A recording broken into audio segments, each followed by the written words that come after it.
H D. Kumaraswamy ಅವರ ಮೂಗಿನಲ್ಲಿ ರಕ್ತಸ್ರಾವ. ಇದನ್ನ ವಿಚಾರವನ್ನ ತಿಳಿದ ತಕ್ಷಣ ಇದೀಗ ಆಸ್ಪತ್ರೆಗೆ ಹೊರಡಿ ಬಂದ ರೇವಣ್ಣ ಏನ್ ಹೇಳಿದ್ರು, ಏನ್ ಮಾಡಿದ್ದಾರೆ ಎಂಬುದರ ಸಂಪೂರ್ಣ ಮಾಹಿತಿಯನ್ನು ನೋಡ್ಕೊಂಬರೋಣ ಬನ್ನಿ ವೀಕ್ಷಕರೇ. ಸೊ ಇದಕ್ಕೂ ಮೊದಲು ನೀವು ನಮ್ಮ ಚಾನಲ್ಗೆ ಸಬ್ಸ್ಕ್ರೈಬ್ ಆಗಿಲ್ಲ ಅಂದ್ರೆ ಹೀಗೆ ಸಬ್ಸ್ಕ್ರೈಬ್ ಆಗಿ ಹಾಗೆ ಪಕ್ಕದ ಬೆಲ್ ಐಕಾನ್ ಕ್ಲಿಕ್ ಮಾಡ್ಕೊಳ್ಳಿ ವೀಕ್ಷಕರೇ. ಬೆಂಗಳೂರಿನ ಜಯನಗರ ಅಪೋಲೋ ಆಸ್ಪತ್ರೆಗೆ ಕುಮಾರಸ್ವಾಮಿ ತೆರಳಿದ್ದು ಇಎನ್ಟಿ ಸ್ಪೆಷಾಲಿಟಿ ಡಾಕ್ಟರ್ ಯತೀಶ್ ನೇತೃತ್ವದ ತಂಡ ಚಿಕಿತ್ಸೆಯನ್ನು ನಡೆಸಿತ್ತು.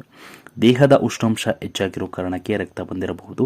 ಈ ಹಿಂದೆ ಸಹ ಇದೇ ರೀತಿ ಮೂಗಿನಲ್ಲಿ ರಕ್ತ ಬಂದಿದ್ದ ಮಾಹಿತಿ ಕೂಡ ಸದ್ಯ ಇಎನ್ಟಿ ವಿಭಾಗದಲ್ಲಿ ಕುಮಾರಸ್ವಾಮಿಗೆ ಚಿಕಿತ್ಸೆ ನೀಡಲಾಗಿದೆ ಅಂತ ವೈದ್ಯರು ತಿಳಿಸಿದರು. ಇನ್ನು ಎಚ್ಡಿಕೆ ಆರೋಗ್ಯದ ಬಗ್ಗೆ ಪುತ್ರ ನಿಖಿಲ್ ಮಾಹಿತಿ ನೀಡಿದ್ರು. ಯಾರು ಆತಂಕ ಪಡುವ ಅವಶ್ಯಕತೆ ಇಲ್ಲ. ಇಲ್ಲಿ ಆಗಾಗ ಬಂದು ಹೆಲ್ತ್ ಚೆಕಪ್ ಮಾಡಿಸ್ಕೊಳ್ತಿದ್ವಿ. ಆದರೆ ಇತ್ತೀಚಿನ ಕೆಲಸದ ಒತ್ತಡಗಳು ಇತ್ತು. ಕಳೆದ 15 ದಿನಗಳಿಂದ ನಿರಂತರ ಓಡಾಟ ಇತ್ತು. ಬೆಳಗ್ಗೆ 4:30ಕ್ಕೆ ಎದ್ದೇಳ್ತಾ ಇದ್ರು. ಈಗ ಆರೋಗ್ಯವಾಗಿದ್ದಾರೆ ಅಂತ ನಿಖಿಲ್ ಹೇಳಿದರು. ಅವರಿಗೆ 3ನೇ ಬಾರಿ ಹೃದಯ ಶಸ್ತ್ರಚಿಕಿತ್ಸೆ ಆಗಿದೆ. ರಾತ್ರಿ 12 ತನಕ ಪುಸ್ತಕ ಓದ್ತಾ ಇರ್ತಾರೆ.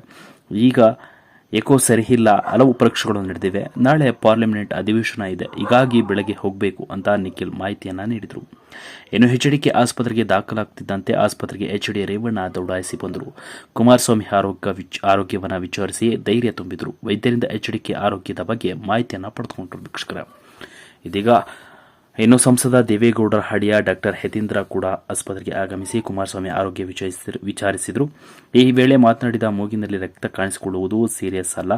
ಹೃದಯ ಚಿಕಿತ್ಸೆ ಪಡೆದವರಿಗೆ ಈ ರೀತಿ ಕೆಲವೊಮ್ಮೆ ಆಗುತ್ತೆ. ಅದು ಕೆಲವೊಮ್ಮೆ ದೇಹದ ಉಷ್ಣಾಂಶದ ಪರಿಣಾಮ ಆಗಬಹುದು. ಯಾರು ಹೆದರುವಂತದ್ದೇನಿಲ್ಲ, ಗಂಭೀರ ಸಮಸ್ಯೆ ಏನಲ್ಲ ಅಂತ ಹೇಳಿದರು. ಅವರು ಆರೋಗ್ಯವಾಗಿದ್ದಾರೆ ಅಂತ ಡಾಕ್ಟರ್ ಮಂಜುನಾಥ್ ಮಾಹಿತಿಯನ್ನು ನೀಡಿದ್ದಾರೆ. ಇದರ ಬಗ್ಗೆ ನೀವೇನು ಹೇಳ್ತೀರಾ ವೀಕ್ಷಕರು? ನಿಮ್ಮ ಅನಿಸಿಕೆಯನ್ನು ತಿಳಿಸಿ ಅಂತ ಹೇಳ್ತಾ ಈ ವಿಡಿಯೋ ಮುಗಿಸ್ತಾ ಇದ್ದೀನಿ. Thank you.